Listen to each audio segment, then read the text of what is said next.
शिव पुराण रुद्र संहिता द्वितीय खंड 14वां अध्याय। दक्ष की 60 कन्याओं का विवाह।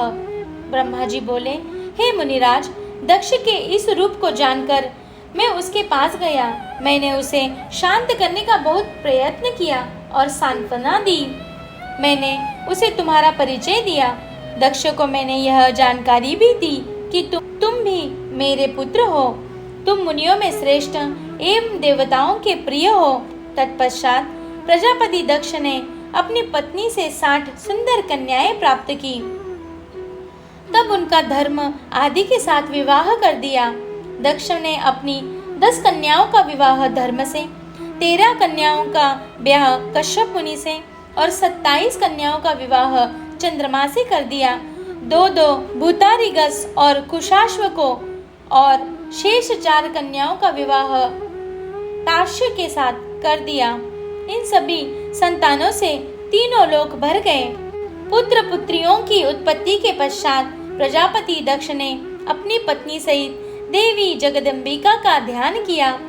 देवी की बहुत स्तुति की। प्रजापति दक्ष की सपत्नीक स्तुति से देवी जगदम्बिका ने प्रसन्न होकर दक्ष की पत्नी के गर्भ से जन्म लेने का निश्चय किया। उत्तम मुहूर्त देखकर दक्ष पत्नी ने गर्भ धारण किया। उस समय उनकी शोभा बढ़ गई। भगवती के निवास के प्रभाव से दक्ष पत्नी महामंगल रूपिणी हो गई। देवी को गर्भ में जानकर सभी देवी देवताओं ने जगदम्बिका की स्तुति की। 9 महीने बीत जाने पर शुभ मुहूर्त में देवी भगवती का जन्म हुआ। उनका मुख दिव्य आभा से सुशोभित था।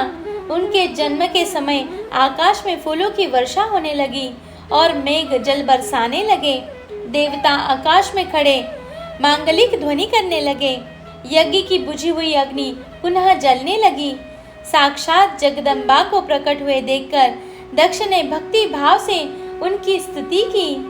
स्तुति देखकर देवी प्रसन्न होकर बोली, हे प्रजापते, तुम्हारी तपस्या से प्रसन्न होकर मैंने तुम्हारे घर में पुत्री के रूप में जन्म लेने का जो वर दिया था वह आज पूर्ण हो गया है। यह कहकर उन्होंने पुनः शिशु रूप धारण कर लिया तथा रोने लगी। उनका रोना सुनकर दासियां उन्हें चुप कराने हेतु वहां एकत्र हो गई। जन्मोत्सव में गीत और अनेक वाद्य यंत्र बजने लगे। दक्ष ने वैदिक रीति से अनुष्ठान किया और ब्राह्मणों को दान दिया। उन्होंने अपनी पुत्री का नाम उमा रखा। देवी उमा का पालन बहुत अच्छे तरीके से किया जा रहा था। वह बालकपन में बहुत सी लीलाएं करती थी।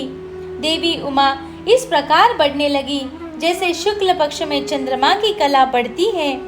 जब भी वे अपनी सखियों के साथ बैठती, वे भगवान शिव की मूर्ति को ही चित्रित करती थी। वे सदा प्रभु शिव के भजन गाती थी, उन्हीं का स्मरण करती और भगवान शिव की भक्ति में ही लीन रहती थी।